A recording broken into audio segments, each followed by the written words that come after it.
अगले 12 से 15 दिन बाद, यानी ये रमजान शरीफ के खत्म होते ही एक तहरीक, तो बाकी तहरीकें तो चलेंगी, लेकिन सिंध के अंदर जो तहरीक बड़ा जोर पकड़ने वाली है, इसके बाद पीपल्स पार्टी को भी ये फैसला करना होगा कि उसने हुकूमत का हिस्सा रहना है या नहीं, अपना सिंध कार्ड बचाना है या नहीं।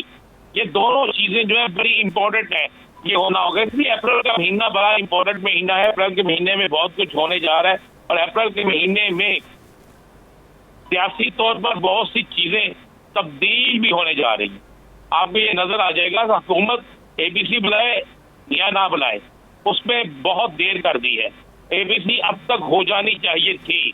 अब तक हुकूमत को ये उस वाकये के फौरी बाद एक दिन का डिले करना चाहिए था, मैक्सिमम 2 दिन का डिले कर लेते, एबीसी बुलाते और उस एबीसी में लेकिन राणा साहब एक सवाल ये है कि अगर ऑपोजिशन एपीसी बुलाती है तो ऑपोजिशन की एपीसी बुलाने में क्या हुकूमत शरीक होगी? क्या वो हुकूमती एपीसी से फायदामंद हो सकती है?